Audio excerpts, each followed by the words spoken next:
Bueno, ¿cómo están? Buenas tardes.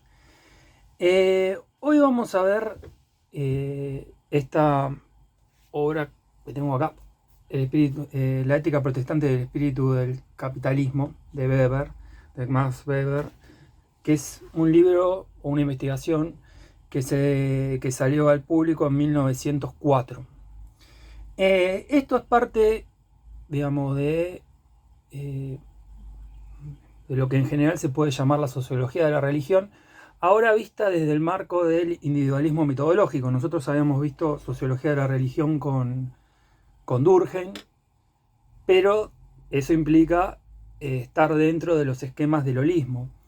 Acá vamos a ir, digamos, a otra teoría sociológica, ¿no? Donde vamos a notar diferencias. En principio, la obra que nos junta hoy tiene que ver con la primera de todas las investigaciones que hizo Weber en referencia a la sociología de la religión.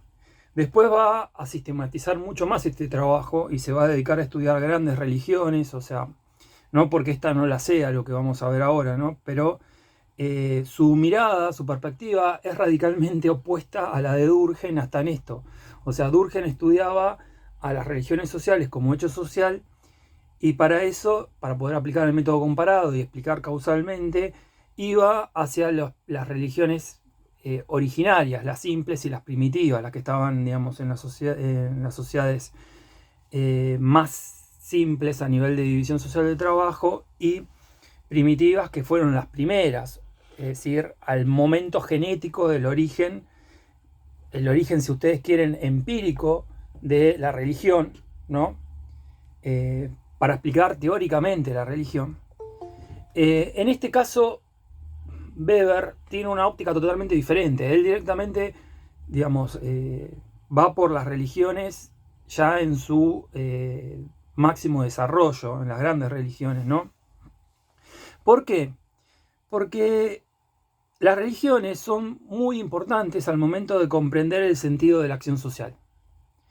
Es decir, la religión es una esfera que da forma y le da, digamos, una cierta cristalización al sentido de la acción social, lo que entre comillas podríamos llamar una estructura, al sentido subjetivo de la acción social, eh, que se conecta con las esferas como otras esferas de la realidad que uno puede abstraer, como el arte, como el poder, como la dominación, como las ciencias, como la filosofía. Esto de alguna forma no nos debe sorprender porque algo parecido vimos en Durkheim, o sea, la importancia central que tenía la religión al momento de entender la realidad de la sociedad moderna. En esto hay un claro acuerdo entre los dos sociólogos. Eh, pero ya les digo, no se interesa por el origen empírico de la religión, ¿no? Sino más bien se interesa por ver cómo la religión afecta o construye o, digamos, permea o le da fuerza a un tipo de acción social, a un sentido subjetivo de la acción social, eh, dado que la religión, si bien en general habla del mundo más allá del mundo, la religión persigue objetivos en este mundo, o sea, afecta el funcionamiento de este mundo. Esto también lo habíamos visto en Durkheim, tampoco nos debe sorprender. Es decir, en los dos autores sabemos que la religión es un fenómeno que produce efectos muy reales, ¿no? Y en términos de Weber, que pueden ser racionalizados hasta un cierto nivel. Por lo tanto, afectan directamente a todo lo que está vinculado a la cultura, ¿no? Y influye en la, digamos, en la socialización, no sociabilización, perdón, eh, de los individuos. Por lo tanto, el sentido subjetivo de los individuos, que sabemos que si responde a un orden social deja de ser aleatorio, va a tener cierto contenido, cierto sentido, y en la religión tiene un papel muy importante sobre esta dimensión.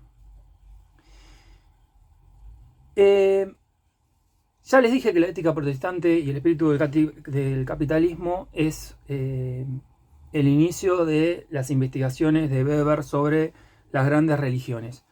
¿Cuál es su interés acá? Podríamos decir su objeto de interés. Observar el rol que jugó, digamos, sería el interés, o sea, observar qué rol jugó el cambio ético producido por la reforma, ¿no? La reforma protestante, ¿no? ¿En dónde? ¿En qué espacio? En el desarrollo del capitalismo occidental. O sea, lo que está buscando es comprender cómo las ideas religiosas, digamos, afectaron o, digamos, actuaron en relación al desarrollo del capitalismo occidental. Ahora, para esto, él va a buscar complejizar las interpretaciones causales dominantes en su época. De alguna forma uno puede entender, uno podría decir, bueno, este libro se pone, digamos, puede ser como antagónico al capítulo 24 del Capital, donde Marx describe el origen del sistema capitalista. Pero más, yo no sé si, digamos, si Weber hubiera tratado de cruzar tan directo a Marx. Lo que sí estoy seguro, o lo que sí podría, digamos, asegurar, es que él era muy reacio a cualquier explicación mecanicista. No que Marx, esto quiero decir, Marx es cualquier cosa menos mecanicista. Entonces, sí hay algunos marxistas que sí eran economicistas, y hay otros que también, sin ser marxistas, eran economicistas. Entonces él busca explicar el origen de nuestra sociedad actual, ¿no? Dejando de lado ese materialismo vulgar, si ustedes quieren, este materialismo economicista, mecanicista, y también las explicaciones idealistas, digamos, desde el otro plano, ¿no? Que hablan de un desarrollo del espíritu, o sea, más bien son como ahistóricas o metahistóricas, o sea, digamos, no son empíricas, o sea, son más bien desarrollos de la filosofía, si ustedes me permiten, ¿no? Entonces, acá él tiene, yo sospecho, algunas preguntas que hacerse, ¿no? Como toda, alguna curiosidad tiene, ¿no? Él se va a preguntar, digamos, para tratar de salir de esta disyuntiva entre materialismo vulgar e idealismo, se va a preguntar cómo influyeron, ¿no? Los planteamientos, o sea, las ideas religiosas, éticas, sobre el carácter y el modo de realizar la actividad económica moderna, ¿no? Como las ideas religiosas y sus planteamientos éticos, ¿no? Afectan las características y las formas de realizar la actividad económica. Esta es una pregunta que se hace. Otra pregunta es, ¿qué papel juegan estos planteamientos religiosos y éticos en la forma en que se construye o toma, digamos, forma, se cristaliza la motivación subjetiva, digamos, en el orden de sentidos subjetivos de la acción social? Y la tercera es cómo las formas prácticas de la economía, cómo el desarrollo de la actividad económica deforman los principios éticos de la religión, ¿no? O sea, ustedes saben, ya se imaginarán que las religiones no son de una vez y para siempre. O sea, las religiones mutan con el tiempo, aún las que parecen que nunca mutaron. O sea, mutan y, bueno, a ver, ¿qué relación tiene esto con la esfera de lo económico? En general, lo que a nosotros, a nuestra experiencia individual, dado que estamos en un espacio universitario y ustedes se están preparando para ser profesionales, uno puede relacionar todo esto que vamos a ver con preguntarse de dónde, digamos, cómo surge, si es tan nuestra la idea de la necesidad de tener una profesión. Digamos, si es algo que siempre existió o no, ¿no? Si la importancia del trabajo y de, digamos, de ser buen profesional era algo, digamos, que se puede registrar en todo tiempo o lugar, o es algo característico, digamos, de nuestra sociedad. Digamos, muchos de nosotros, una de las primeras cosas que le preguntamos al que se acerca a nosotros, estamos conociendo, es de qué trabajás. O sea, define mucho, ¿no? Creo que uno va a hacer una denuncia judicial y una de las cosas que te preguntan, imagino, creo yo, o por lo menos en las denuncias policiales te preguntan de qué trabajás, ¿no? O sea, es como que define muchísimo, digamos, digamos, nos ubica en un lugar muy específico, ¿no? Entonces, acá tiene curiosidades, les acabo de decir, pero también tiene objetivos. O sea, porque, digamos, lo de Weber no es conocer por conocer, sino él quiere conocer para darle políticas públicas a la Alemania a la Alemania de su época, ¿no? O sea, no está en abstracto el afán del conocimiento, sino que busca ser aplicable en determinadas realidades. Entonces, ¿qué objetivos podemos ver, no? Un objetivo podría ser explicar cómo la conciencia religiosa termina influenciando sobre la vida material, es decir, lo que vulgarmente llamaríamos economía, ¿no? Pero todo lo que tiene que ver los procesos entre nosotros los individuos y la transformación de la naturaleza. A su vez, también explicar cómo el pensamiento ascético protestante fue influenciado y se desarrolló frente a las peculiaridades o a las características en sí de este mundo cultural, ¿no? Especialmente a este mundo económico, ¿no? Es decir, cómo las ideas actúan con lo material y cómo lo material o cómo las vinculaciones materiales actúan sobre las ideas. Y en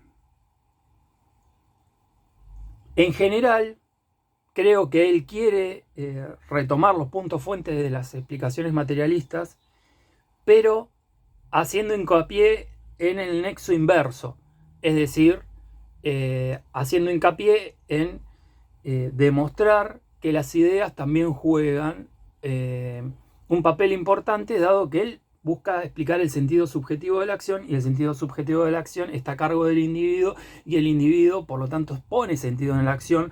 No es una mera sociabilización o un reflejo directo de las estructuras sociales. Esta sociología nos invita a comprender los órdenes de sentidos subjetivos, y esos órdenes de sentido subjetivos sabemos que nosotros no los elegimos, ¿no?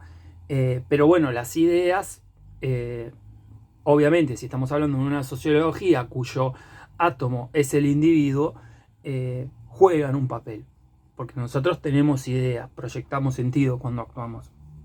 Entonces, a ver, pensemos en nuestra vida cotidiana. Nosotros vivimos en una sociedad determinada, que es una sociedad mundial, ¿no? Que es una sociedad industrial, ¿no? Estoy hablando a nivel mundial, ¿no? Que se desprende este tipo de sociedad de una región del mundo que es Europa, y no hace mucho tiempo, ¿no? Que es un fenómeno bastante moderno. Entonces lo podríamos llamar capitalismo occidental, o por lo menos así lo entiende Weber, ¿no? El capitalismo occidental es un cosmos de sentidos, ¿no?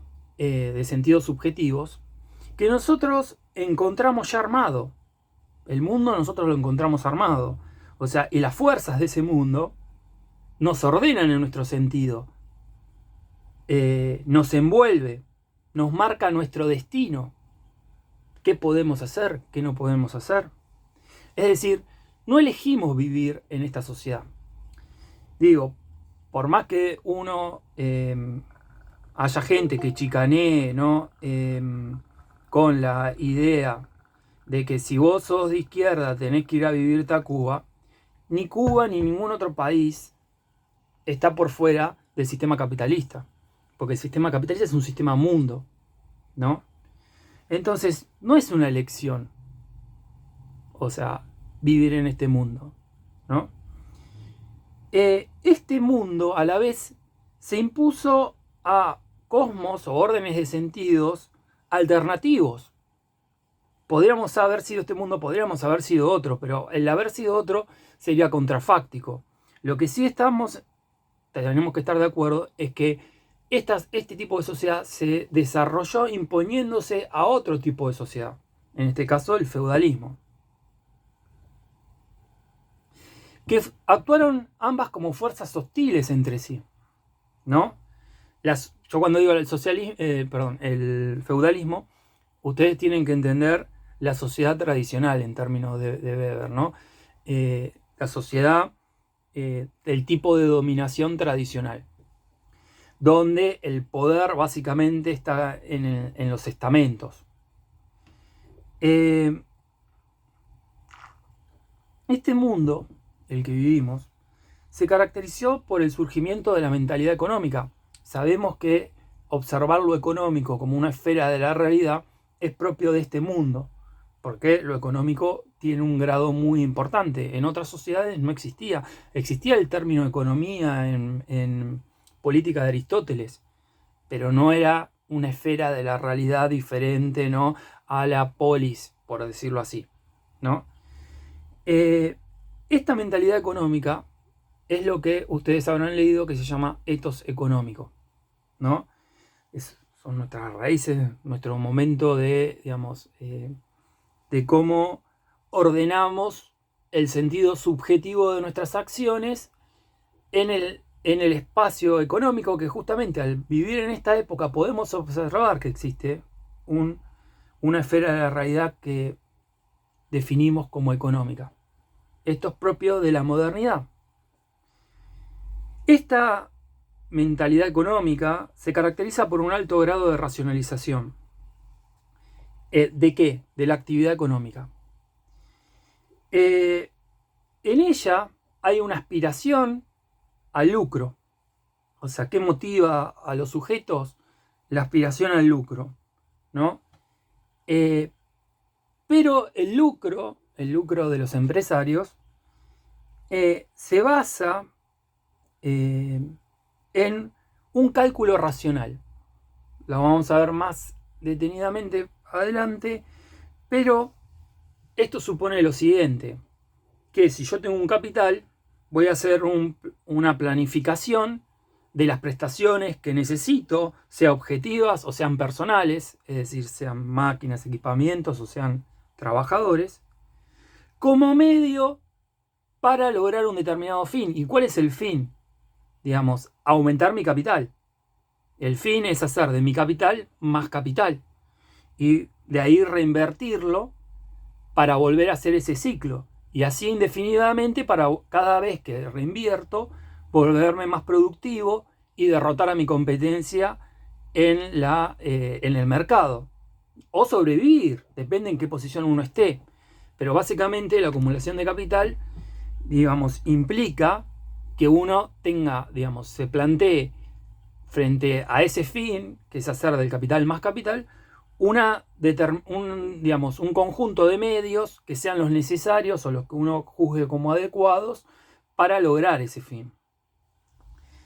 Esto implica cálculos de rendimiento al final de las operaciones, por eso es racional, porque podemos hacer este cálculo, ¿no?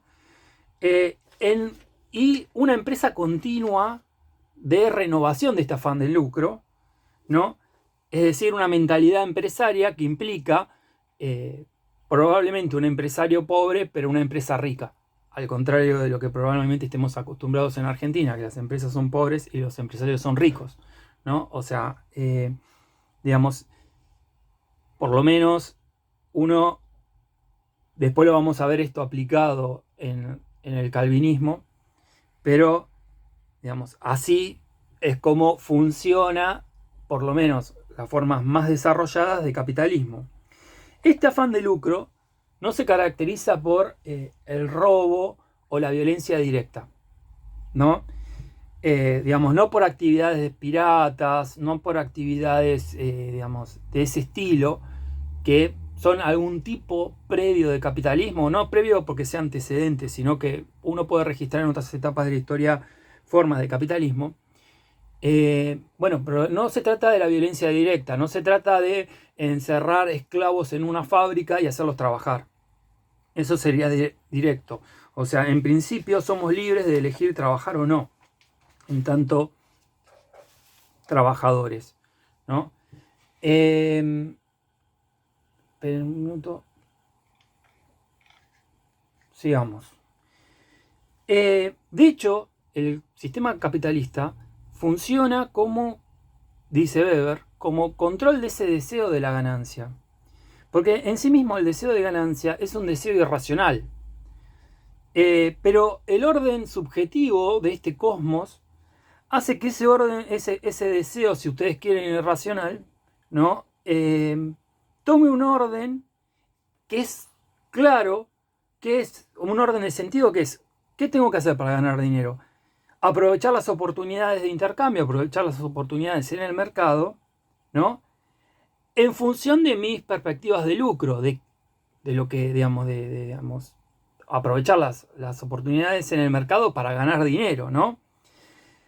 Estas condiciones son formalmente pacíficas. O sea, lo de formalmente lo tienen que poner entre paréntesis, pacíficas. Porque Weber es un tipo, es un pensador que no es ingenuo, que sabe que en la realidad las cosas, o sea, suelen ser más conflictivas de lo que parecen en principio.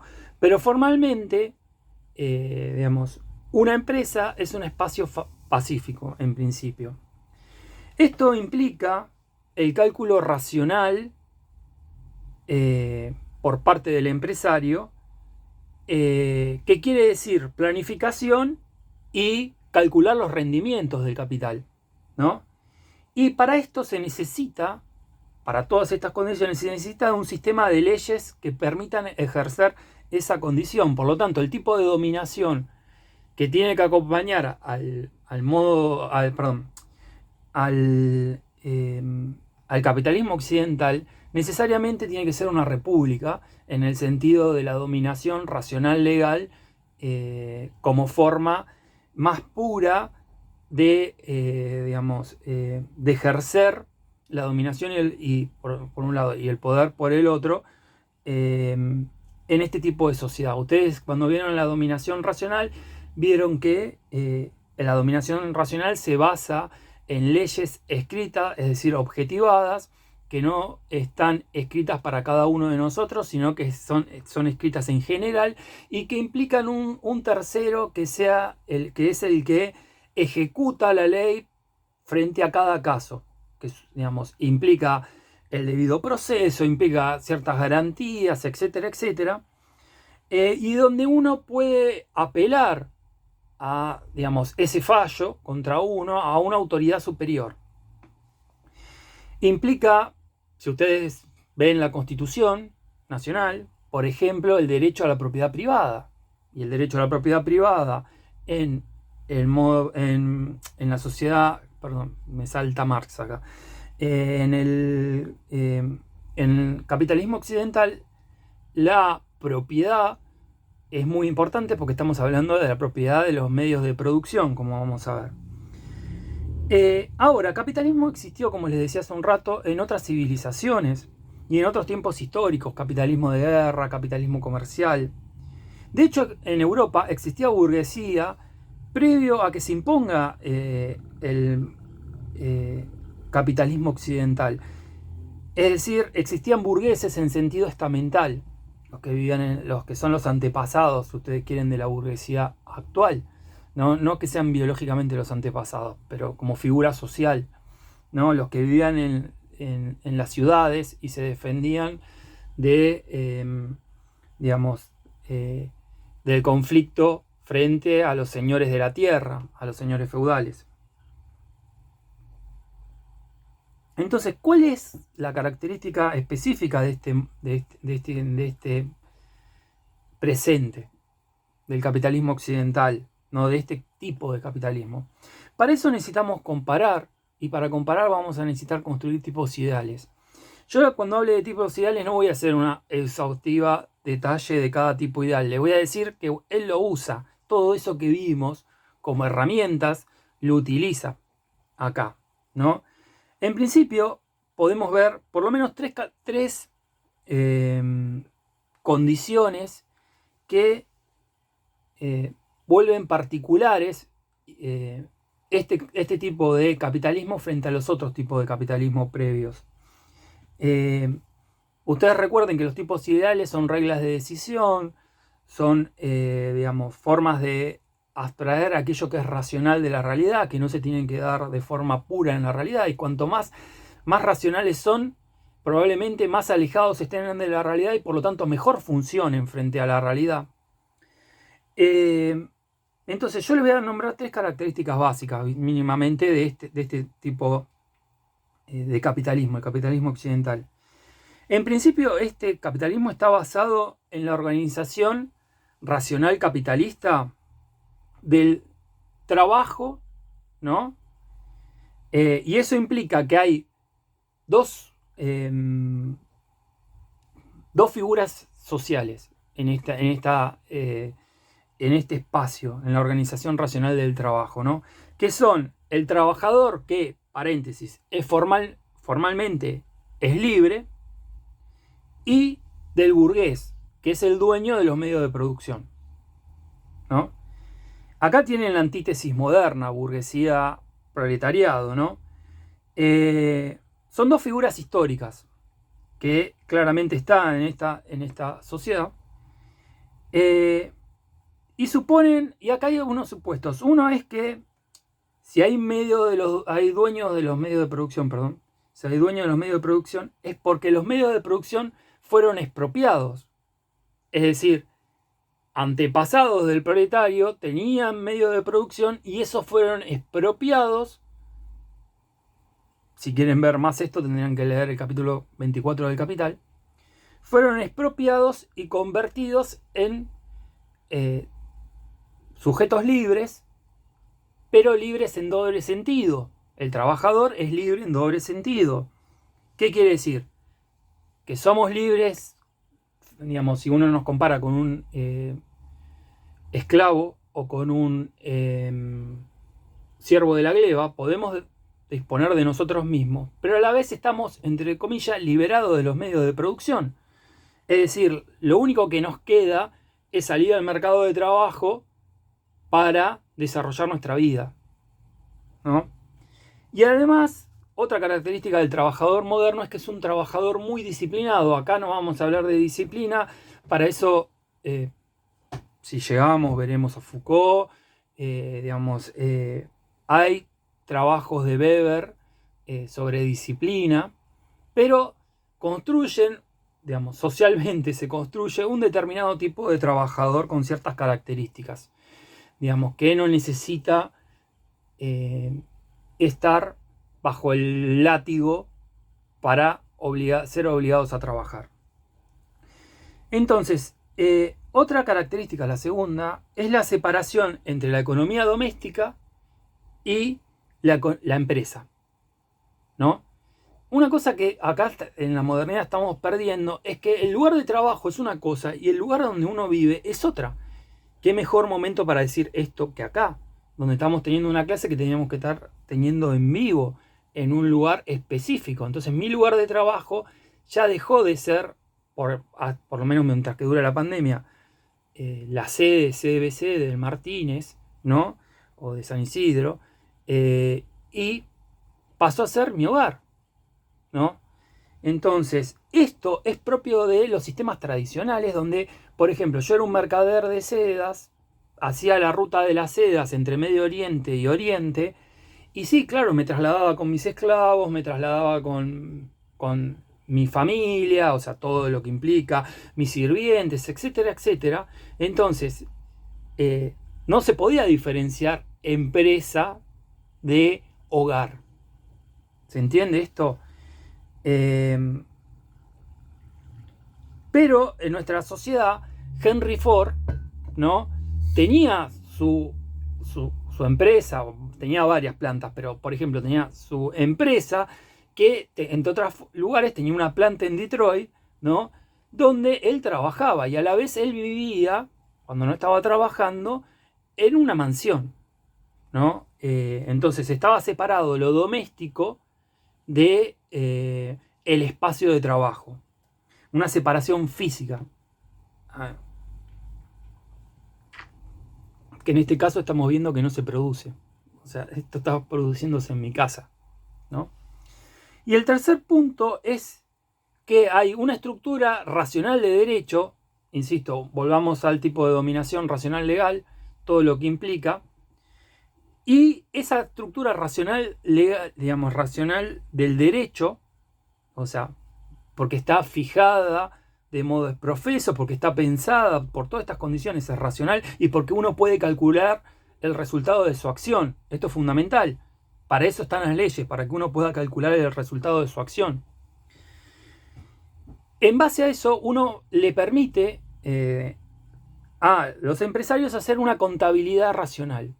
Es decir, la estructura de derecho racional permite una contabilidad racional. Algunos de ustedes tal vez esté estudiando para ser contador. Bueno, la contabilidad racional implica un sistema de leyes, si no, no hay ningún, digamos, o sea, sería todo un desorden, ¿no? Esto supone, si hay estas condiciones, que hay mercados libres. ¿Qué es mercados libres? No en términos neoliberales, que es cualquier cosa menos mercado libre, dicho sea de paso, ¿no?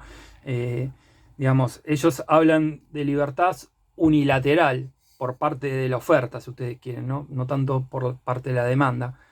O para algunas cosas, para el flujo de capital financiero, pero no para, por ejemplo, para el trabajo, para que uno pueda irse a vivir a Europa y trabajar libremente, porque, digamos, o sea... Pero bueno, volviendo a Weber, estamos hablando de no tener restricciones irracionales a el intercambio, ¿no? Irracionales es, por ejemplo, un estamento. Un estamento no necesita del mercado para poder vivir.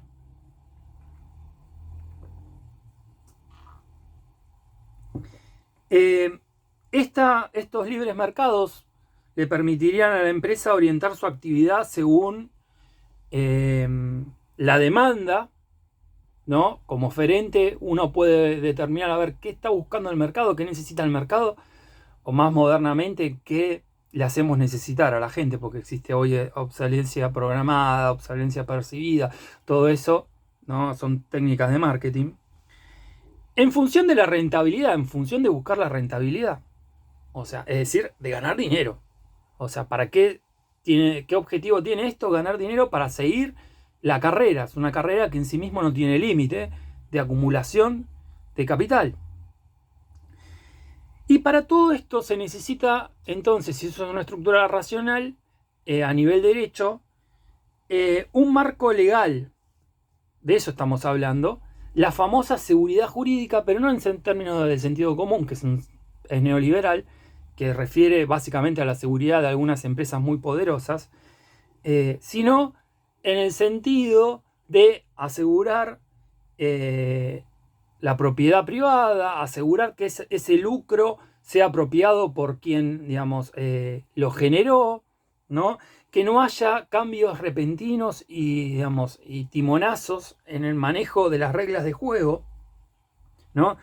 Que si hubiera algún abuso, hubiera un sistema de poderes que pudiera, digamos, funcionar en el check and balance digamos, de ese abuso, ¿no? Por parte de alguno de los poderes. Digamos, las cosas que pueden suceder, por ejemplo, en Estados Unidos, que sería el caso más tipo ideal de esto, o uno de los más puros, o sea, hay otros países de Europa, pero bueno, sabemos que acá en Argentina no sucede eso, ¿no? O sea, digamos, pero bueno, el desarrollo histórico de esta sociedad, ya ahora dejando el tipo ideal, ¿no? Tiene condiciones materiales, como les había dicho, tiene condiciones ideales, ¿no? Las condiciones materiales son, a ver, la sociedad nuestra es la que desarrolló la ciencia moderna. Y la ciencia moderna sabíamos cuando habíamos visto el primer capítulo del libro de la cátedra, el de Flavián Nieblas, el capítulo de Exordio, que busca explicar racionalmente la ciencia moderna los fenómenos, ¿no? Es decir, descarta las explicaciones de tipo míticas, ¿no? Es decir, la ciencia moderna se caracteriza por el ejercicio sistemático de la racionalidad, ¿no? Y se expresa en la forma más pura de racionalidad, que es la matemática. Sabemos que la ciencia moderna no la vamos a encontrar mucho más allá, pongamos el siglo XVII como aparece en el libro, pero XVI, no mucho más allá de eso, ¿no? Además, la música en Occidente y en la arquitectura también tiene características racionales. O sea, la música, las notas están en relación matemática, ¿no? Entonces, ¿qué más racional que un espacio de la realidad como es la música? Porque, vean lo perfectamente racional que es, que aparece en forma matemática expresada, ¿no? La arquitectura también. Un tercer aspecto es el derecho romano. Ustedes tal vez, si están estudiando abogacía, van a encontrar en algún momento que van a tener que cursar algo así, o van a tener que estudiar algo de derecho romano, supongo yo. Bueno, el derecho romano es el antecedente directo para el derecho racional y la administración racional, es decir, la contabilidad racional, ¿no? Es un antecedente importantísimo. Estas condiciones no las vamos a encontrar en otra sociedad. Son propias de esta sociedad. Especialmente la ciencia moderna, digo yo, porque sabemos que la sociedad moderna y la ciencia moderna van una junto a la otra. O sea, y ambas actividades, por decirlo así, o el capitalismo y la ciencia moderna, se potencian mutuamente y se necesitan mutuamente, y se producen condiciones materiales para el desarrollo de ambas. Digamos, es más bien una abstracción que una realidad empírica que podamos diferenciar ciencia moderna de capitalismo, ¿no? O sea, pero para ordenar las ideas sí nos permite, digamos, la abstracción nos permite una ventaja. La realidad, si uno lo piensa en términos weberianos, es un flor de lío, ¿no? Digamos, es un elemento muy complejo y infinito. Ahora, hay otras condiciones. Una es la imprenta y la otra son las universidades. Y acá Weber, aplicando el método comparado, va a decir, no, a ver, Gutenberg no inventó la imprenta. La imprenta ya la conocían en China, en la civilización china. Fíjense que a nosotros nos dicen, bueno, la invención de la imprenta. Probablemente Gutenberg no supiera nada de China y sí lo inventó. Pero no fue el primero que la inventó. A eso quiero decir. O sea, en China, alguien que no conocemos ya lo había hecho. Es decir, en China conocían la imprenta. Y en China tenían una institución parecida a las universidades, ¿no? Que las universidades son producto de la Edad Media. Y justamente lo que busca es el conocimiento universal. De ahí las universidades. Pero en la modernidad tomaron otra forma. ¿Por qué? Porque solamente se puede entender el papel importante que jugó la imprenta en el sentido de aumentar hacer circular ideas, todo lo que vimos con Flavián, ¿no? Y las universidades, si uno va de vuelta al primer punto, la ciencia moderna, o sea, la universidad de ser algo básicamente teológico pasó a ser algo científico, ¿no? Y la imprenta de primero imprimir Biblias pasó a ser un espacio donde los libros son claramente un espacio de expansión del saber y de saber secular, ¿no? Por lo tanto, no pueden ser causales a menos que se los entienda vinculados a la ciencia moderna. Porque en China, ni las universidades, ni la imprenta, incluso los chinos utilizaban el papel billete en algunos casos para ciertas transacciones, no generó, había condiciones que uno puede decir, en principio son condiciones objetivas para desarrollar el capitalismo, pero no lo desarrolló, ¿no? Entonces acá el método comparado de vuelta aparece como algo importante. Entonces, él sabiendo esto, va a buscar un nexo causal. A ver, esto no es muy difícil explicarlo. Lo que él se propone sí va a ser más difícil, que es el nexo causal inverso, es decir, los factores ideales, ¿no? Es decir, las fuerzas religiosas y las ideas éticas que dieron forma a esta mentalidad económica que nosotros poseemos, a este hombre económico moderno, ¿no? Y a este ethos económico que nosotros tenemos naturalizado. Porque estas fuerzas religiosas, estas ideas religiosas, afectan la capacidad y la disposición del individuo para llevar adelante una conducta práctica, ¿no? Una conducta práctica de tipo racional. Es decir, cómo la subjetividad de estos individuos se imponen a fuerzas hostiles, como son las fuerzas tradicionales, ¿no? Al comportamiento de tipo capitalista. Entonces, acá, como estamos hablando de una ciencia empírica, lo que hay que ir es a observar la realidad, ¿no? Parte se hizo a través del método histórico, ¿no? Pero también uno tiene que, como haría Durkheim, ir a la estadística. Y bueno, Weber no difiere en esto de Durkheim. O sea, él va a la observación empírica mediante el método comparado, y el método comparado en este caso no a nivel histórico, como era el caso de China y Occidente, sino a nivel estadístico, ¿no? Y él observa que estadísticamente, ¿no? Estadísticamente las regiones más desarrolladas y las capas sociales de esas regiones. Y observa las regiones menos desarrolladas y las capas sociales de esas regiones. ¿Para qué? ¿No? Para ver qué tipo de cristianismo prevalece en cada capa social y en cada área, la desarrollada y las subdesarrolladas, podríamos decir, permítame, no lo diría Weber, pero las que, porque es muy positivista subdesarrollada, ¿no? Pero las que no están desarrolladas. Y él observa que los sectores con más desarrollo económico son los sectores protestantes, las regiones protestantes. Y las capas más adineradas, con mejores posiciones, son también las protestantes, ¿no? Mientras que las capas más cerca de la base de la pirámide social son católicas. Es decir, ustedes piensen, en principios del siglo XX, ¿no? Alemania, por un lado, para decir algo, y España, ¿no?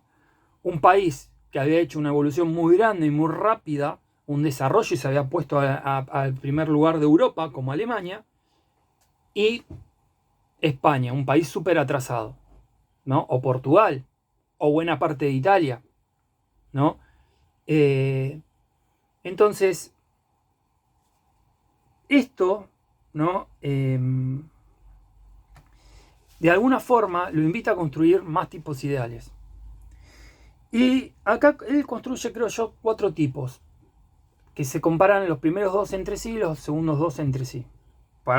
En realidad son en referencia a la realidad. Uno es comparar el protestantismo ascético versus el protestantismo no ascético. O sea, el protestantismo ascético vamos a ver qué es el calvinismo. Frente, por ejemplo, a los luteranos. Y después compara las culturas religiosas marcadas por la predestinación, por la idea de la predestinación, que uno está predestinado por Dios a ir al cielo o a ir al infierno, frente a las culturas religiosas marcadas por las ideas de la comprobación. ¿Qué es de la comprobación? Que yo, para llegar al cielo, tengo que comprobar merecerlo, ¿no? Esto es el catolicismo, esto es el luteranismo, esto es los anglicanos, ¿no? La única que tiene la predestinación son todas las que surgen del calvinismo, ¿no? Ahora vamos a hablar de cómo estas ideas no son meras ideas teológicas, sino que afectan la realidad de los sujetos, de los creyentes. ¿Por qué? Porque va a marcar diferentes actitudes frente al mundo. Por parte, no es lo mismo la actitud al mundo de un calvinista que la actitud frente al mundo de un católico, de un luterano, ¿no? Va también, no solamente frente al mundo, cómo nosotros nos relacionamos en base a nuestra subjetividad religiosa, que no la elegimos, evidentemente se estarán dando cuenta, ¿no? Frente al mundo, pero también cómo nos relacionamos frente al problema de la salvación. Acá recuerden que estamos hablando de gente que cree que, que cree en el cielo, digamos, el cielo es tan real, ¿no? Como las deudas que tenemos que pagar todos los servicios que tenemos que pagar mes a mes, o sea, es tan real como eso, o sea, para nosotros eso es real, ¿no? Como cancelar la deuda de la tarjeta de crédito, o sea, no había ninguna duda en todo este mundo de que el cielo existía y que era la verdadera vida, que ahí empezaba la verdadera vida. Entonces el problema no solamente es frente al mundo, sino cómo conseguimos la llegada al cielo. Es decir, el problema de la salvación y las vías legítimas, fíjense que aparece la palabra legitimidad, para lograr el cielo. Y acá él va a establecer, o nos puede mostrar, tres formas básicas de estas actitudes y el problema de la salvación, de las actitudes frente al mundo y el problema de la salvación. Más que nada me voy a centrar en el problema de la salvación. Para los católicos y los anglicanos, la salvación viene a través de la iglesia. Uno no se puede salvar si no es por medio de la gracia de la iglesia. O sea, si uno, por ejemplo, es excomulgado, no se puede salvar, va directamente al infierno, ¿no? Entonces, es la iglesia la que tiene las llaves de las puertas del cielo y del infierno. Y por lo tanto, es por ella que tenemos que acceder o no al cielo, en tanto católicos o anglicanos. Para los luteranos, lo que nos salvaría sería la fe. Con lo cual, acá ya pierde el poder central la institución de la iglesia. Y para los calvinistas, lo que nos salva es una decisión que uno no puede saber o no puede modificar de Dios. Dios, porque es Dios, ¿no? Elige a ciertas personas para ir al cielo y a ciertas otras para ir al infierno. Y no lo podemos entender porque es Dios y no lo podemos cambiar porque es Dios. O sea, es una decisión de Dios y nosotros no tenemos capacidad para hacer nada frente a eso. Si uno mira iglesia, fe, predestinación, es decir, católicos, luteranos y calvinistas, va a haber más elementos mágicos y rituales en la iglesia que en la fe. No, en la fe no quiero para no meter a los luteranos, pero en el calvinismo. Es decir, en el calvinismo casi no hay elementos mágicos, por eso es tan disruptivo. Si algo ocurre frente a la naturaleza, solamente puede ser una acción del diablo. En el calvinismo no hay santos a quien rezar, no hay Virgen María, no hay rosario, no hay confesión, no hay comunión, no hay nada de todo eso. Apenas hay una reunión una vez por semana frente al pastor y después durante ciertos momentos, cuando está reunida la familia, se agradece a Dios la comida. De ahí esa costumbre tan norteamericana de agradecer antes de comer y todo eso. Casi que es una religión que tiene un proceso de secularización, está anunciando muy grande. Por lo tanto, no hay fetiches. Acá no hay agua bendita, no hay nada de que les pueda salvar. Por eso a las culturas calvinistas les encanta tanto las películas de terror tipo esta es una idea mía, ¿no? Pero tipo El Exorcista, ¿no? O les asusta tanto, y por eso me puse esta remera, el satanismo.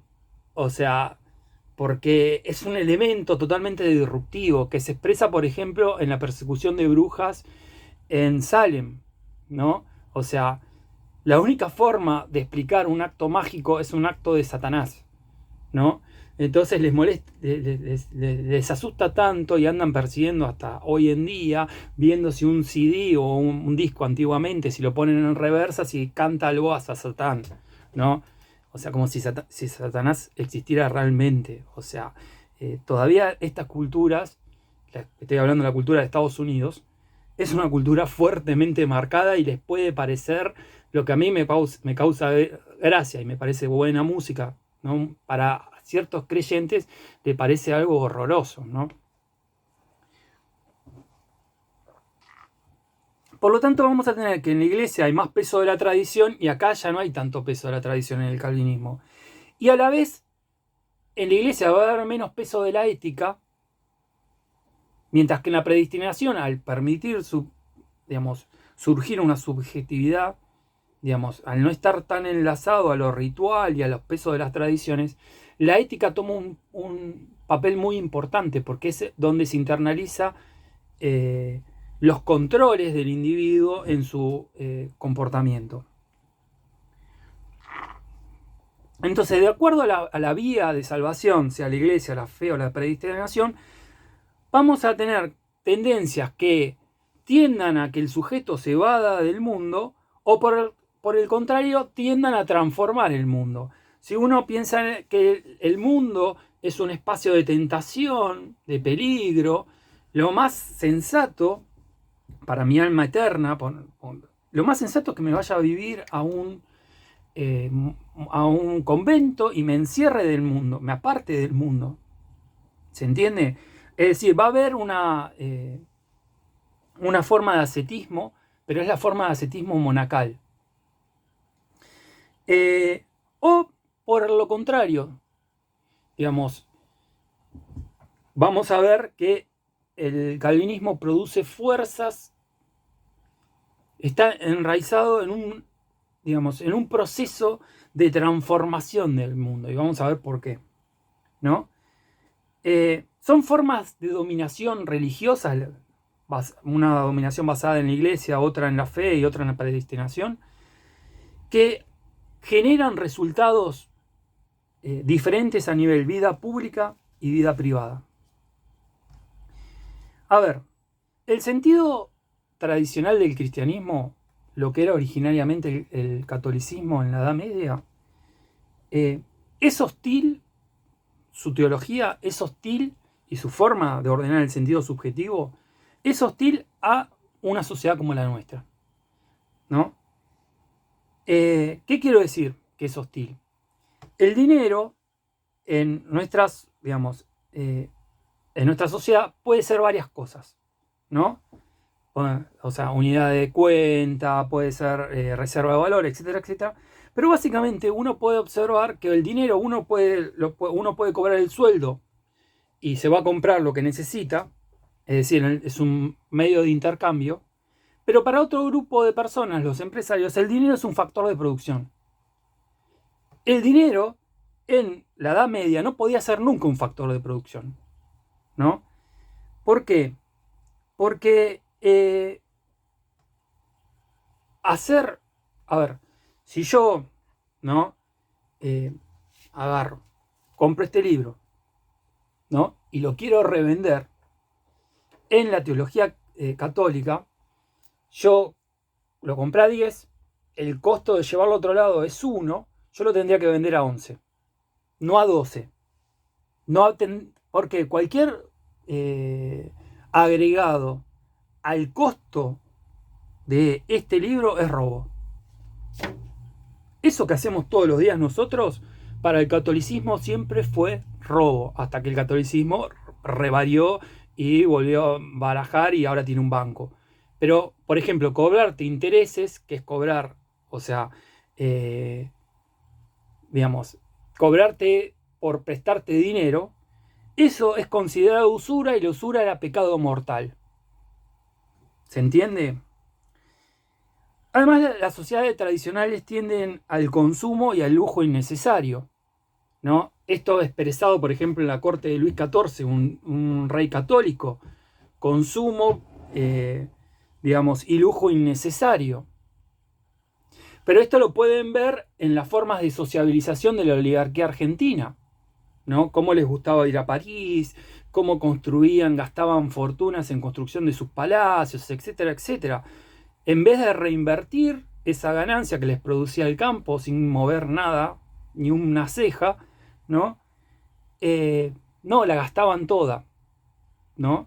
Muy alejado a un Henry Ford, muy alejado a cualquier gran empresario estadounidense.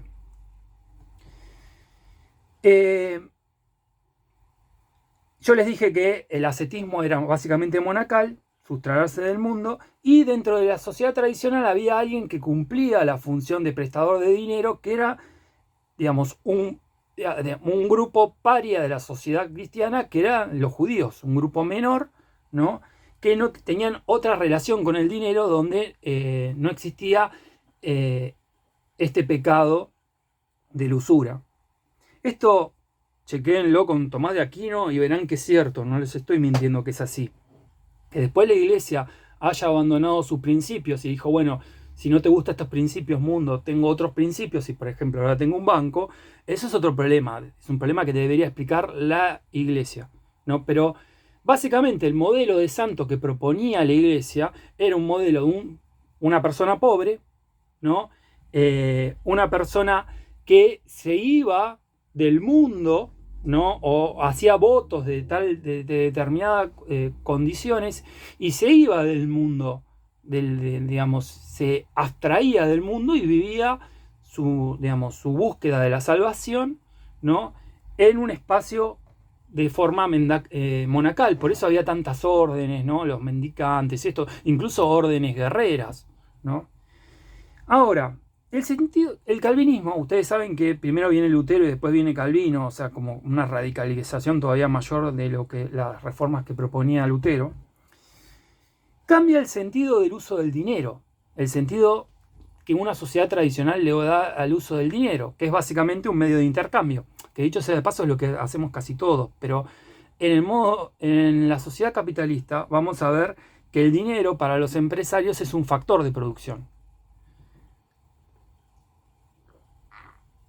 Y justamente el calvinismo va a dar origen a esto. El dinero no es un fin en sí mismo. Tener dinero no es un fin en sí mismo. Sino tampoco es un medio de consumo, ¿no? De disfrute de la vida. Esto es algo claro de las sociedades tradicionales y las sociedades menos desarrolladas. El dinero es un factor de producción, es decir, se necesita para producir. Por lo tanto, acá no hay una hostilidad hacia el dinero. Fíjense que hasta... A ver, ¿cómo les explico esto de la hostilidad? En la frase famosa de Jesús, será más fácil que un camello pase por el agujero de una cerradura a que un rico entre al reino de los cielos. No lo digo yo, lo dijo Jesús. O sea, esa frase se interpretaba tal cual es. Ahora, después de la vuelta que ustedes le quieran dar, ¿no? Y tratar de acomodar a la cuenta bancaria que uno tenga esa concepción, pero es claro, o sea, no hay forma de interpretar mucho eso. Uno rico no entra al reino de los cielos, ¿no? Esto es así, o sea, Jesús lo puso y nadie lo sacó y bueno, digamos, hoy por hoy el Vaticano está lleno de riquezas. Bueno, entonces tendrá que explicar cómo entra el reino de los cielos. Ahora, este sentido calvinista, este espíritu del capitalismo que les decía, que cambia el sentido subjetivo que se le da al dinero, cómo se planta frente a un objeto, los sentidos subjetivos construyen otras relaciones. El capitalismo verá el dinero un factor de pérdida del alma inmortal o un factor para vivir bien, ¿no? Para consumir, mientras que el calvinismo le va a plantear un medio para producir y para transformar el mundo. Esta concepción, estos cambios de concepción también afectan al trabajo, que pasa a ser un fin en sí mismo. El trabajo en la concepción católica era un castigo divino. Muchas veces el trabajo es un castigo divino, evidentemente, pero quiero decir, en el Génesis está puesto de que uno de los castigos que le pone Dios a Adán es que va a tener que ganarse el pan con el sudor de su frente. O sea, se interpretaba esa frase como un castigo divino. O sea, ¿quiénes que tienen que trabajar? Alguien tiene que trabajar. Obviamente no van a ser los elegidos por Dios para no trabajar en este mundo, los estamentos nobles. ¿Quiénes van a ser? Y los dominados, o sea, el siervo de la gleba, los esclavos, etcétera, etcétera. Digamos, nunca van a encontrar a un noble trabajar, ¿no? Porque el trabajo es un castigo divino. O sea, es una actividad donde se reactualiza el castigo por haber comido la manzana del árbol de la ciencia del bien y del mal, ¿no? Entonces, cuando en Buenos Aires se fundó por primera vez, es interesante explicarle a alguien de otro país que Buenos Aires se fundó 2 veces, ¿no? Pero cuando se fundó la primera vez,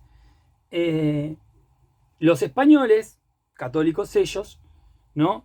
Primero vivían de lo que les acercaban los pueblos originarios. Pero después los pueblos originarios se cansaron y dijeron no te traemos más nada. Entonces empezaron a comer a los caballos, pasaron a comer a los perros, ¿no? Y se terminaron comiendo entre sí hasta que se murieron. O sea, ¿por qué? Porque esos tipos iban a hacer cualquier cosa menos agarrar, digamos, ir a pescar. Uno podría ir al Río de la Plata y pescar. Y con eso no se moría de hambre. Es decir, cualquier actividad que implicara trabajar. Uno tira una semillita en la provincia de Buenos Aires, en esta región, la Pampeana, y es una de las más ricas del mundo, ¿no? Sin embargo, nunca en esta zona, vean un poco de la historia, se cultivó hasta bien desarrollado el sistema capitalista. O sea, ya habíamos pasado la etapa de ser un virreinato, etcétera, etcétera. Esto tiene que ver con nuestro origen católico. En el este de Estados Unidos no había condiciones muy diferentes a las de Buenos Aires en términos geográficos. Había que trabajar, ¿no? Y bueno, el este de Estados Unidos se conformó como colonia a través del Mayflower, que fue un barco que juntó a los calvinistas, que se llamaban puritanos, ingleses, y como eran ultra molestos y densos, los perseguían la Inquisición anglicana, ¿no? En Inglaterra, y se escaparon perseguidos por sus ideas religiosas. No es que esto los hiciera buenos, porque esto después mataron a Pocahontas, esta gente y todo. Y es el típico cuáquero, o ¿vieron Quaker? Avena Quaker, la imagen del señor de sombrero con el coso blanco, todo vestido de negro. Esos son los calvinistas. Y esos son los que son los padres fundadores de Estados Unidos y, digamos, explican por qué regiones que tenían mucho más dotes, tenían oro y demás, y más población, no se desarrollaron, Perú, México, ¿no? Y Estados Unidos se desarrolló. Y por qué Buenos Aires solamente era un fuerte militar o administrativo, pero nunca generó nada, ningún negocio, o era un puerto de, ¿cómo se llama?, de contrabando. Entonces, estos puritanos, estos calvinistas, entienden el trabajo como un fin en sí mismo, no como un castigo, ¿no? Y acá está involucrada varias cosas. Una cuestión es la educación que tienen ellos, que le forman un carácter firme y disciplinado. Si uno tiene que levantarse todos los días a las 5 de la mañana para trabajar, uno se levanta a las 5 de la mañana y se acuesta a las 11 y trabajó todo el día. Y uno es disciplinado y lo hace. Eso se ejecuta, ¿no?, en una ética. Esta concepción del trabajo, además, es amor al trabajo. Ya no se lo ve como un castigo divino, sino que se ama al trabajo y se ama, por lo tanto, al progreso. A que es un estilo de vida muy extraño para una sociedad tradicional, ¿no? Supone que uno debe ejecutar sistemáticamente y racionalmente su profesión, ¿no? Y en esa ejecución de su profesión, uno está envuelto en una idea de deber profesional. Acá quiero tomar prestado una idea que vimos con Durkheim. Acá hay una idea de bien y hay una idea de deber y un sistema de reglas. Claramente lo pueden ver, observar, ¿no? O sea, digamos, la idea de bien, ¿no?, se va a expresar en el amor a Dios y el amor al prójimo. Y como vamos a ver, eso va a establecer una idea de deber. ¿Cómo yo expreso ese amor a Dios y al amor al prójimo? Trabajando, siendo el mejor cuando trabajo. Fíjense qué diferente que puede ser a la concepción, digamos, que podemos tener nosotros, ¿no? Esto es una característica ética, ¿no?, de la cultura capitalista, que uno debe ser un buen profesional, es un mandato, ¿no? Y es parte central de cómo se ordenan los sentidos subjetivos de la acción en este orden social. Y tuvo esta idea portadores originarios, que son justamente los calvinistas, que se impusieron, porque esta pelea terminó en peleas, guerras, ¿no?, y demás, que se impusieron a otras, digamos, no solamente era hostil en términos de guerra, sino que, bueno, ¿cómo va a pensar el dinero de esta manera? O sea, digamos, se terminaron imponiendo, ¿no? Y marcaron un sentido de la acción social donde había un interés por ampliar de forma constante el capital y considerando esto en un fin en sí mismo. Ahora lo vamos a ver un poco más. Pero quiero detenerme en lo que es la ética, ¿no? La ética calvinista. La ética del calvinista constituye un individuo muy disciplinado, por lo tanto tiene un control muy amplio sobre la vida de ese individuo, ¿no?, a nivel público y a nivel privado.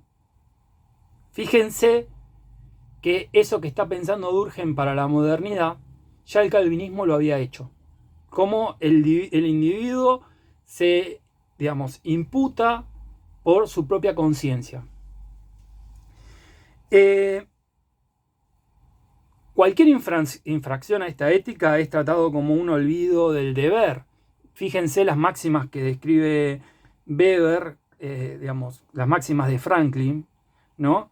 Fíjense cómo Franklin es claramente alguien que está pensando en términos calvinistas, ¿no? Donde dice, por ejemplo, bueno, si alguien está, si uno pasa a las 8 de la noche y está escuchando el martillo en un taller, es algo bueno, pero si uno encuentra a ese sujeto, ¿no?, a las 5 de la tarde emborrachándose en la taberna, esa persona, ¿no?, es de desconfiar, ¿no? O sea, y así da una serie de máximas, Franklin. Esta ética genera un ethos, y ese ethos es fundamental junto a los factores materiales, ¿no? Es decir, es fundamental junto a la ciencia, al derecho romano y todo lo que vimos, ¿no? ¿Para qué? ¿Para qué es fundamental? Para entender causalmente el origen del capitalismo. Porque fíjense que acá se está haciendo coherente con la sociología, o sea, que expresa Weber, que es una sociología que busca comprender el sentido de la acción. En este ethos, el lucro, ¿no?, se forma o ocupa un espacio muy importante dentro de los objetivos de la vida. Pero no estamos hablando del lucro como falta de escrúpulos, ¿no? O el lucro despiadado. No estamos hablando de eso, por lo menos no en tipos ideales, ¿no? Estamos hablando de un lucro que implica un trabajo disciplinado, ¿no? Y en donde ese trabajo disciplinado es la demostración del amor a Dios. Es decir, la idea de bien, ¿no?, que es amar a Dios y amar al prójimo, se expresa trabajando disciplinadamente, duramente, ¿no? El trabajo no es un mero medio como sería en una sociedad tradicional para abastecerse de cosas, sino que pasa a ser el fin en sí mismo del sujeto, ser un gran profesional. Y eso expresa el amor a Dios y el amor al prójimo, ¿no? ¿Cómo le manifestamos entonces el amor al prójimo? Haciendo bien nuestras cosas a los demás, haciendo bien nuestra tarea. Así se demuestra el amor al prójimo. No dándole propina, no dándole dinero al pobre, no. Eso no tiene ningún espacio en este mundo. Acá, ¿cómo se expresa? Sencillamente haciendo las cosas bien, ¿no? Por supuesto que esto, si trae dinero, puede llevar a la tentación de disfrutar la vida, del consumo. No, porque son personas disciplinadas y van a utilizar el dinero para reinvertirlo y aumentar su productividad. Entonces, el efecto de esta ética es que se genera una relación entre la vida religiosa y la actuación en el mundo totalmente diferente al catolicismo y al luteranismo. La salvación, ya vamos a ver, está íntimamente ligado, porque en las otras religiones uno se tiene que ganar la salvación. Y acá vamos a ver que uno está predestinado a salvarse o no. Entonces, ¿cómo? Y acá lo dejo un minuto colgado esto y ya lo voy a retomar. ¿Cómo es que si estamos predestinados, si estoy predestinado no puedo afectarlo? O sea, no puedo hacer nada para bien o para mal. Bueno, esto tiene una relación como con la vida práctica de los calvinistas, que fue cómo se aplicó una máxima teológica en la vida práctica de estas personas. Ahora voy a ir a eso. Pero antes, esta ética, quiero terminar con esta ética, es una ética que reniega de la ostentación del nuevo rico. La ostentación es mal vista. O sea, tenés mucho dinero, pero no tenés que ostentar. Entonces uno lo veía a Henry Ford y no veía a alguien. O sea, claramente veía a un burgués y todo, pero no veía tal vez a, no sé, un Pereira Ola argentino, ¿no? No veía ese tipo de actitudes de ostentación de nuevo rico, ¿no? Donde las iban a la carrera Carlos Pellegrini y ostentaban la ropa que habían comprado en París, ese tipo de comportamiento de república bananera de nuestra oligarquía. Mucho menos es disfrute material de la existencia. O sea, todo gasto debe ser en gloria a Dios. Es para esta ética. Entonces, ¿cómo hacemos la gloria a Dios? O sea, ¿cómo la producimos? Trabajando. Y querer ser pobre, por ejemplo, lo que hizo San Francisco de Asís, que era de una familia rica y se pasó a ser pobre, ¿no? Es reprochable y es pecaminoso para esta ética, ¿no? O sea, San Francisco, ¿no? Hubiera sido alguien despreciado por los calvinistas, de hecho, seguramente despreciado, ¿no? Alguien que nació de la burguesía estamental de la Edad Media y su familia era, burgueses, y él decidió, no sé, agarró un mambo con la plata, o sea, una locura, y decidió, ¿no? Dedicarse a la pobreza.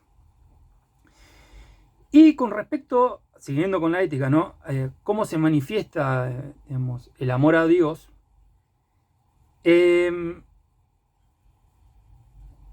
Uno debe en el trabajo ser metódico, sistemático y racional. Todo lo contrario a ser indolente. Por ejemplo, ¿qué les diría? Ustedes tienen un parcial dentro de unos días. Bueno, ustedes tendrían que ser metódicos, sistemáticos y racionales para hacer lo mejor posible en el examen. Y eso sería su muestra de amor a Dios. Eso implica un ascetismo, porque es disciplinado, ¿no? Pero que toma una nueva forma, que no es la monacal, que rompe con el afán de adquirir bienes mundanos. Acá no se trata de consumir, ¿no? O de tener cosas. Rompe con el ocio entendido no en el sentido aristotélico de creación, sino en el sentido de clase ociosa, los nobles. En la, o sea, en la nobleza como gente ociosa que no trabajaba, a eso, ¿no? El descanso es un peligro, hay que estar siempre trabajando para esta gente. ¿no? Salvo cuando uno se dedica a rezar o a hacer otra cosa, pero digamos de ese estilo específicamente religioso. Pero después uno debe trabajar. Y ser un buen padre de familia, por ejemplo, es ser un buen trabajador.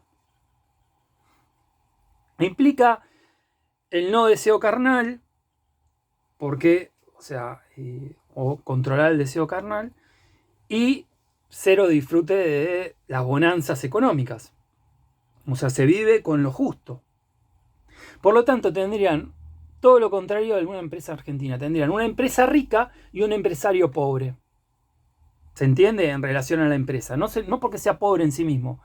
Sí, porque, digamos, no es pobre, porque tiene una empresa. O sea, pero lo importante no es que el empresario viva bien. Lo importante es que la empresa exprese la capacidad del dueño de la empresa de ser el mejor en el trabajo, ¿no? Y en esa acción glorificar a Dios. En Argentina, ¿qué tenemos? Al revés, empresarios ricos y empresas pobres. Entonces nunca se puede hacer el ciclo de reinversión del capital, cuando no son empresarios que evadan sus ganancias o que, digamos, que la fuguen del país, etcétera, etcétera. O sea, digamos, un factor de desarrollo importantísimo, digamos, como es tener un grupo, digamos, tener empresarios que reinviertan la ganancia. Acá en Argentina no lo tenemos. Siempre van a buscar la excusa, no, por esto, por aquello, por lo demás acá, pero la realidad histórica, digamos, es que nunca lo hicieron. O sea, ni nunca lo van a hacer. O sea, pero bueno. Ahora, vamos a esta cuestión de la predestinación, ¿no? La teología calvinista, les dije, supone la predestinación. Ahora, la predestinación es una idea problemática. ¿Por qué? Porque no se puede hacer nada para lograr la salvación. Entonces digo, pero si está trabajando, ¿por qué me decís ahora no se puede hacer nada? Porque estrictamente no se puede hacer nada para modificar la voluntad de Dios. Así es el origen de esta teología, digamos, ¿no? Eso genera mucha angustia para la gente que cree en el cielo, ¿no? ¿Cuál sería la angustia? ¿Cómo saber si voy a ir al cielo o voy a ir al infierno? ¿No? ¿Cómo saber si Dios me eligió o no me eligió? Si soy uno de los elegidos o no, si estoy predestinado para llegar al cielo o al infierno. Y esto tenía que ser aplicado de modo práctico por parte de los pastores. Entonces hubo una deformación o una aplicación o una deformación práctica de esta idea de la predestinación para contener la angustia, porque generaba un alto sentimiento de soledad y de incertidumbre con respecto a qué le iba a pasar al creyente, ¿no? ¿Cómo sé yo, digamos, que soy elegido o no por Dios? ¿No?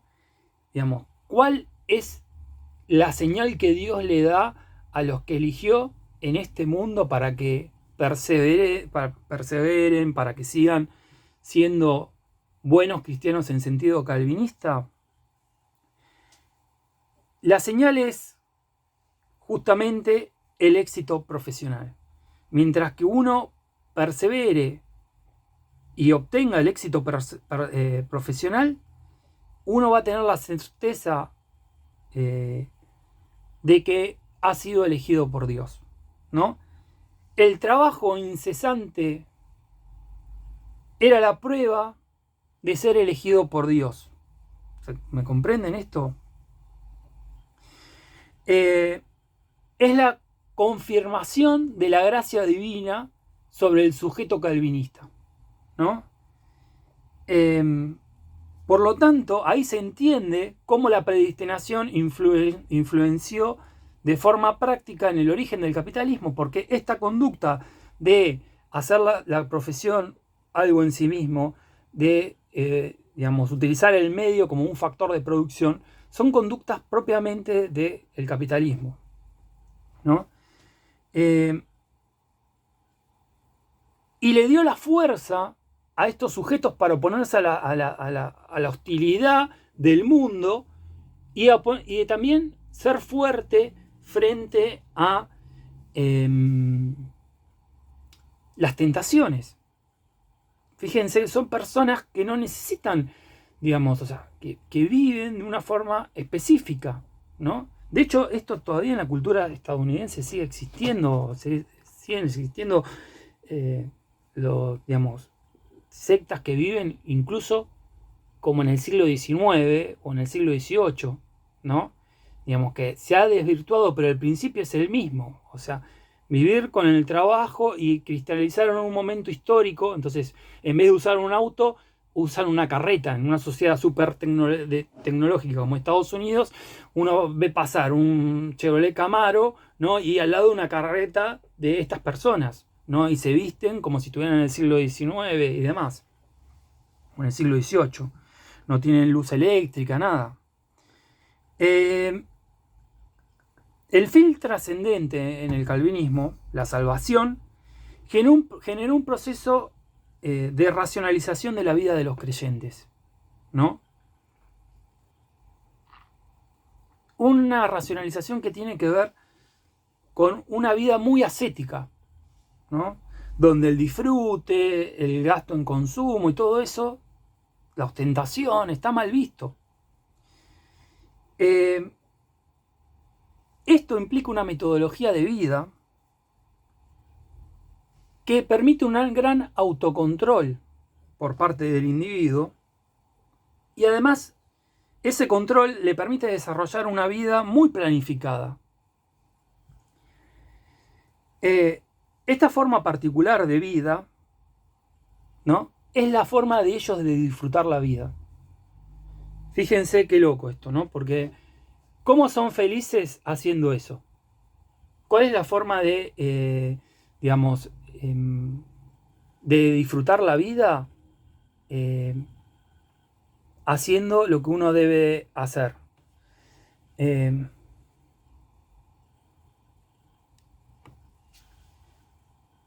Sí, a ver, David, el éxito profesional, piensen que es una sociedad, o sea, el éxito profesional era la muestra de que uno había sido elegido por Dios, ¿no? O sea, en ese sentido, si uno es empresario, tiene que ser un gran empresario, tiene que ser bueno, tiene que ser constante, disciplinado, ¿no?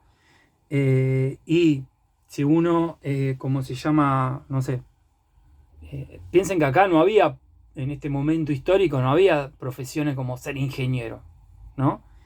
Estamos hablando de, digamos, que si uno es herrero, es carpintero, lo tiene que hacer siempre bien y eso, la ganancia la tiene que reinvertir. Y bueno, esto a la larga va a producir un proceso de secularización de este proceso, donde va a desaparecer los factores religiosos y se va a volver, digamos, parte del etos económico que motivó a los Kohl, que motivó a los Smith & Wesson, que motivó a los Ford, ¿no? Que motivó a todos los grandes, ¿cómo se llama? Los grandes empresarios de Estados Unidos, básicamente vienen de este sector social. Estados Unidos, los dueños de Estados Unidos, ¿no? Son este sector social. Estados Unidos es blanco, anglosajón y protestante, ¿no? Es eso, el famoso WASP. Y viene de este grupo de gente, ¿no? Personas, a ver, Henry Ford le iba la vida en su fábrica, ¿no? O sea, eran personas que no tenían un grupo de acciones y veían cómo se movía la acción, sino que su vida pasaba por la empresa y por el éxito de esa empresa. Era mucho más que algo económico, ¿no? Es decir, esto ya es la forma secularizada del calvinismo, ¿no?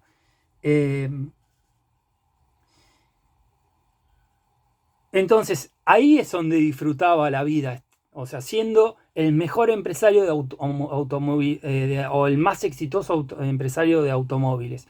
Y cuando le empezó a ir mal, porque Chevrolet, o sea, General Motors, le empezó, digamos, cambió las reglas del mercado, como antes Ford las había cambiado, le costó mucho adaptarse. De hecho, reinició la cuenta de los autos Ford. Ustedes saben que los autos Ford se llamaban A, B, C, D, y llegó el famoso modelo T. Cuando después del modelo T vuelve el for A, porque vuelve a reiniciar. El for A es la respuesta a lo que General Motors estaba haciendo, pero General Motors se convirtió en la primera empresa automovilística durante todo el siglo XX y probablemente lo siga haciendo ahora, ¿no? Por lo menos en Estados Unidos, y Ford siempre quedó como la segunda, ¿no? Pero bueno, es juntar el afán de lucro, pero ordenado en base al fin trascendente, con lo cual el consumo es el mínimo necesario para vivir, ¿no? Y eso permite una gran acumulación de capital. Y si tenemos una gran acumulación de capital, tenemos una gran palanca para estar constantemente reinvirtiendo. Y si estamos reinvirtiendo de forma constante, estamos revolucionando de alguna forma la productividad de la empresa. Y eso hace que cada vez siempre uno esté en el mercado compitiendo de forma constante. Así que en esto, para ir terminando, ¿no? Lo que es una pequeña parte de lo que se podía entender como el proceso de racionalización. El proceso de racionalización es un desarrollo histórico y de alguna forma es como una teoría weberiana del capitalismo. Digamos, en este proceso que produce la racionalización y la secularización en Occidente, el sentido de la acción social predominante no va a ser el tradicional, no va a ser el afectivo y no va a ser el racional según a valores, va a ser el racional según medio fin, ¿no? Este sentido de la acción se va imponiendo o se hace dominante. No quiere decir que sea el único, que siempre esté o que no haya contradicciones en el proceso, sí que las hay. Pero al hacerse dominante ya no necesita del apoyo religioso. Ya no es necesario, digamos, una explicación religiosa de por qué quiero ser un buen profesional. O ustedes por qué quieren ser un buen profesional, ¿no? Las bases dogmáticas de esta religión dejaron una fuerte huella en los principios éticos seculares modernos, ¿no? Y este estudio de Weber, ¿no? Es un estudio que ha influenciado muchísimo el siglo XX. Por ejemplo, la sociología estructural funcionalista afirmaba que los países como el nuestro, como Argentina, eran países subdesarrollados. ¿Y en dónde lo podían observar? ¿En el Producto Bruto? ¿En esto? ¿En lo otro? No. Lo podían observar en cómo se anota la gente en las universidades. Y cuando lo hacían, eso, década del 30, década del 40, notaban que en países como Argentina, la gran mayoría se dedicaba a actividades como la abogacía. Y la abogacía no era un factor de desarrollo. ¿Qué eran factores de desarrollo? Ingeniería, etcétera, etcétera.